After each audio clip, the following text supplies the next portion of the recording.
Hello everyone, স্বাগতম জানাই আপনাদের টিআর স্টাডি ক্লাবে। কেন্দ্রীয় সরকার সরকারি কর্মচারীদের যে পরিমাণ ডিএ প্রদান করেন, সেই পরিমাণ ডিএ যেন রাজ্যের সরকারি কর্মচারীদেরও প্রদান করা হয়, সে বিষয়ে বিধানসভায় বক্তব্য রাখলেন মাননীয় বিধায়ক গোপাল রায় মহোদয়। তো বিস্তারিত আপনারা দেখে নিন মাননীয় বিধায়ক কী বলেছেন নিজ বক্তব্যে, এবং আপনাদের মতামত অবশ্যই কমেন্ট বক্সে জানাবেন যে ডিএ প্রদান নিয়ে আপনাদের কী মতামত রয়েছে। ভিডিওটি শুরু করার আগে আপনাদের কাছে একটাই রিকোয়েস্ট, আপনারা যারা আমাদের এই চ্যানেলে নতুন এসেছেন অবশ্যই চ্যানেলটিকে সাবস্ক্রাইব করে পাশে থাকা বেল আইকনটিকে অলে করে রাখুন, যাতে ত্রিপুরার বিভিন্ন শিক্ষা সংক্রান্ত এবং জব সংক্রান্ত আপডেট আপনারা সবার প্রথমে আমাদের এই চ্যানেলে পেয়ে যেতে পারেন।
কেন্দ্রীয় সরকারের সব কমিটি কমিশনের অনুরোধ করা হয়।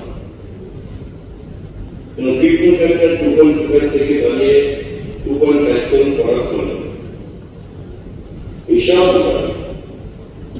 কর্মচারীদের বেশি 14.22% বৃদ্ধি।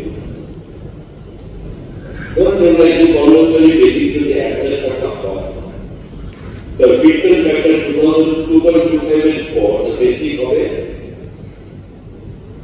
2,250 টাকা, আর ফিটনেস ফ্যাক্টর 2.57 না হওয়ার পর বেসিক ভিত্তির পে হয়েছে সেটা 2,570 টাকা। এতে কর্মচারীদের বেশি তো 14.22% এবং প্রতিবার ডিএ বৃদ্ধির পরে এই বর্ধিত বেসিকের কারণে কর্মচারীরা উপকৃত হচ্ছে। যেখানে কয়েকটি রাজ্যে করোনাকালীন পরিস্থিতিতে রাজ্য কর্মচারীদের জন্য কোন ডিএ দেওয়া হয় না, তো আমাদের রাজ্য সরকার সেই পরিস্থিতিতে কর্মচারীদের জন্য ডিএ এবং পেনশনভোগীদের জন্য ডিএ ঘোষণা করেছে। এছাড়া করোনাকালীন পরিস্থিতিতে কর্মচারীদের জন্য ক্যাশ লিভ অফ অ্যাবসেন্স চালু করা হয়েছে। পূর্বে একাধিক পদ মিলিয়ে 5 বছর বা তার বেশি সময় ধরে চাকরি করা ফিক্সড পে কর্মচারীদের নিয়মিত করার কোন নীতিও ছিল না।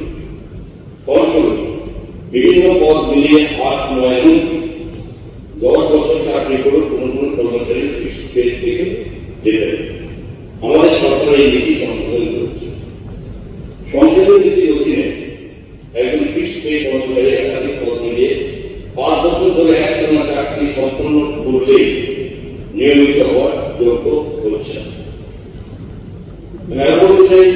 আলোচনা করা সদস্যের পরিপ্রেক্ষিতে বলেন মুখ্যমন্ত্রী বলেছেন কি অবস্থাতে আমরা সেটা সিদ্ধান্ত করেছি। যেটা হচ্ছে আমাদের সরকার আসার পর থেকে দেখতে পাই যে আইনি ব্যবস্থার অনেকদিন ধরে অনেক কর্মচারী অর্থনৈতিক সুবিধা থেকে বঞ্চিত বলেছেন আমরা। এবং এ পর্যন্ত কমিটির কথা করে বলি যে যেমন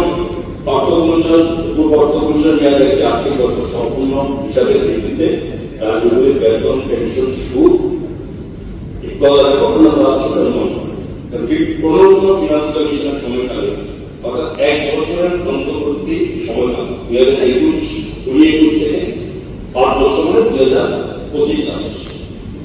চতুর্থ অর্থ কমিশনে আমরা করি 2015 থেকে 2020-21 পর্যন্ত অন্যান্য আত্মীয় সম্পূর্ণ 1 বছরের উপর ভিত্তি করে বেতন উন্নয়ন করেছে। একইভাবে এই বছরের শেষে ষোড়শ অর্থ কমিশন তাদের সুপারিশ যেগুলো আশা করা হচ্ছে একটি রেফারেন্স সময়কাল হিসাবে কমিশন আগের অর্থ কমিশনের 3য় বছরকে রেফারেন্সের সময়কাল হিসাবে তারা নেয়। এই তথ্যগুলিকে বিবেচনা নিয়ে রাজ্য সরকার কর্মচারীদের বিয়ে প্রদান করছে এবং বেতন অন্যান্য রাজ্য সরকারি ক্ষেত্রে বর্তমান অর্থ কমিশনের সময় প্রাসঙ্গিক আর্থিক বছরের পর্যাপ্ত তাদের সুবিধা করা হচ্ছে, যাদের আর্থিক সক্ষমতা বৃদ্ধি করে এই অনুযায়ী অর্থ আমরা দিতে পারছি। এবং প্রশ্ন হচ্ছে যে আমরা অর্থ কমিশনগত অডিটেড অ্যাকাউন্টস লাইক যেটা এটিএস, ঠিক আছে, এই বছরের যে এক্সপেন্ডিচার অডিটেড এই অ্যাকাউন্টস অডিটেড ডেটা কিন্তু এটা অ্যাকাউন্ট হবে না, তাই এই বছরের খরচ ধরা হবে। স্বাভাবিকভাবে যে আমরা কেন্দ্রীয় আপনি বলেছেন 2.7 একটা সাধারণ কর্মচারীদের ক্ষেত্রে এটা দেয়। দ্বিতীয়ত মাননীয় সদস্য বর্গ বলেছেন যে কর্মচারীদের 500 টাকা করে যেটা দেওয়া হয়। আমি তো বাবাকে বলার চেষ্টা করি, আপনি তো শুনলেন না, সেটা শুনলে পরে এই তথ্যটা ফার্দার করতে হবে। যেমন ধরুন মাননীয় মুখ্যমন্ত্রী জনগত যোজনার মাধ্যমে এই গ্রুপটির সমস্ত সারা রাজ্যের কর্মচারীদের জন্য যে ব্যবস্থা করেছে তাদের এই 500 টাকা হিসাব করছেন না, তারা তো টোটাল পরিবার 5 লক্ষ টাকা পর্যন্ত বছরে তারা এই যে তারা আপনার ইয়েতে তারা সুবিধা